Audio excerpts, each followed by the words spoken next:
Hey everyone, it's been a B007 back, but not for a 10-minute movie review. Today, in a break from normal programming, I'm going to talk to you about a new TV series called Mary and George. And for those of you listening in the UK, you can already binge watch the entirety of this show. It's on Sky. And for those of you in the US, I think it's releasing on April 5th on Starz. So, Mary and George is a sumptuously produced costume drama set in Jacobin, England. So, this is the early 1600s. And it tells the tale of Mary and George Villiers. And it's a really phenomenal story. Mary Villiers was born just a serving woman. She managed to attract the attention of her first husband, who was a minor aristocrat.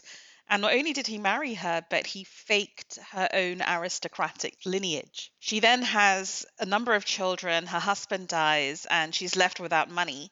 So she marries a kind of country booby who gives her a position and manages to let her children complete their education.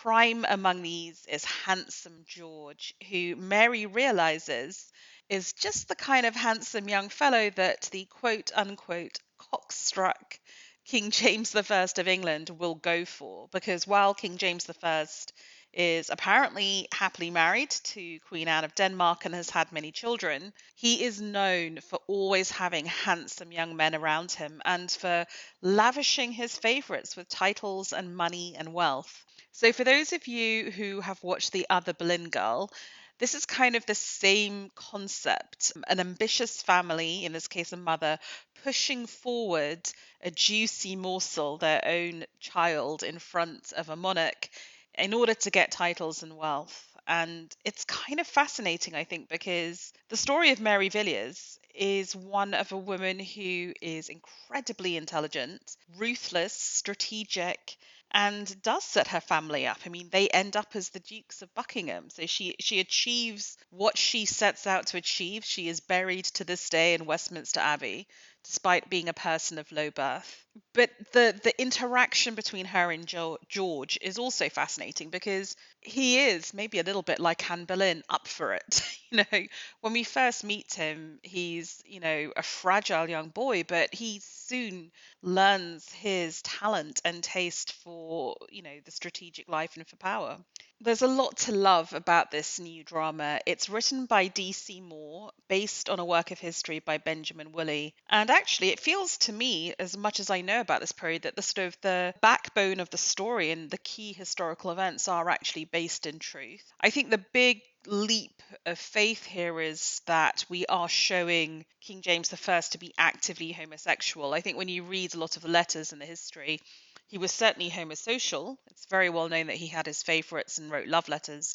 I don't think it's ever truly been proven that he's bi or homosexual. I'm not sure how far you can, in the sense of how are you going to really know what happens behind closed doors. But in this series, we are definitely in the presence of a king who is very sex positive. He's clearly managed to sire many children with his wife, and he loves having sex with boys. And it's a wild court. It's a court very different to that of Queen Elizabeth I. It's a court of indulgence and fun and kind of a sexual openness that I think will be very attractive to modern audiences. Everything about how this production looks is gorgeous. The costumes, the food, the musical instruments. I mean, life at court does indeed feel attractive and seductive.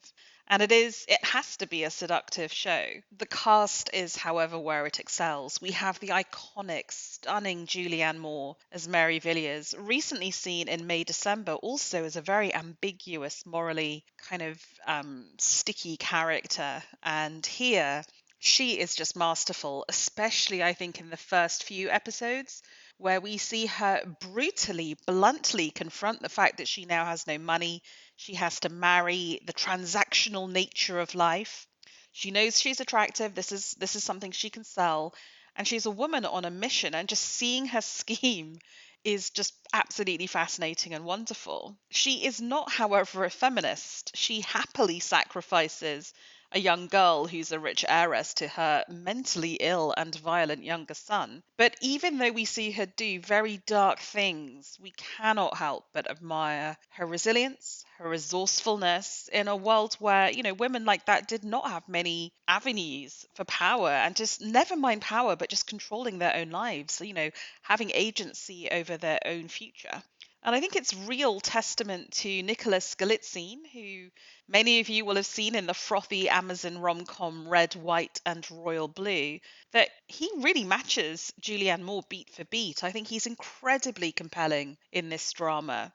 And he has arguably a greater arc to play than Julianne Moore does with her character. When we first meet him, George is young. He's a young teenager. He's incredibly mentally fragile. He feels like he's drifting through life, very melancholy. And as we see the series develop, he does enjoy and become very good at exercising power. We actually see him tactically go against his mother at one point, and they both have to keep the pleasure of the king at heart, but it's a very complex role, and I think he does incredibly well in it. So he's obviously very pretty, but I think he's also an actor to watch, and I hope he continues to pick these sorts of roles because I think they show a greater variety of what he can do. I also really admired Tony Curran, who plays the king. It's kind of interesting because when we first meeting him, he does seem like this sort of rather pathetic, to use the word again, cockstruck dilettante. Just doesn't really take ruling very seriously, hasn't called Parliament for 6 years.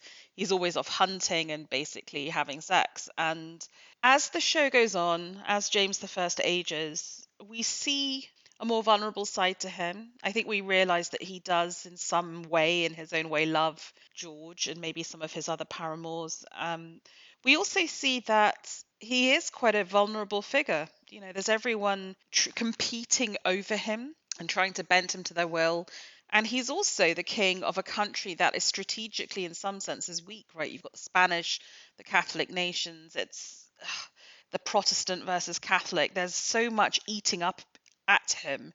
It's no wonder that he tries to escape into hedonism, effectively. But as he gets older, particularly in the final episode, I think it's rather a moving performance. I also, in smaller roles, really like Sean Gilder as Mary's new husband. Kind of weird because I last saw him at the National Theatre playing a football manager in Dear England.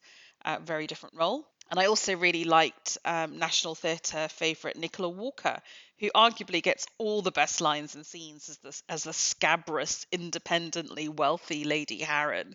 And I think it is funny that really the true rival competitor, the person who really sharpens Mary Villiers' knife, is Lady Harren. They're kind of like their own best enemies in a sense. Like the men can't quite compete with just how scheming and blunt and brutal they can be. It's really fun when they're both on screen. I guess my one criticism of the series, if you watch it as a whole, is that it does lose some of that early comedy and brutality and viciousness. The way in which Succession and the thick of it could combine political intrigue and strategy with really hilarious one-liners that are just, and a lot of comedy swearing. That does fade out, and maybe it has to because we get to know the king better, we get to know George better, and actually, you're moving into a more mature consideration of the political drama. But I did miss it, and I did feel that back sort of 3-4 episodes felt less compelling than the first 3 or 4. Nonetheless, I think this is a really strong show. I note that it's been partially directed by Oliver Hermanus, who also directed the marvelous, gentle, beautiful drama Living last year, feature film starting Bill Nighy, well worth watching. He clearly has a facility for just creating compelling emotional drama. So well worth seeking out. I really hope you enjoy Mary and George if you enjoy it. I mean, if you're a fan of things like Succession, things that are gritty and gnarly and about power and sex, and this is for you, albeit a costume drama. As always, feel free to leave a comment on the YouTube channel, on my blog at bina007.com. You can find me on social media, on Threads and X at bina007. I'd love to hear what you think of this show. I really hope it gets the audience it deserves. Thank you for listening.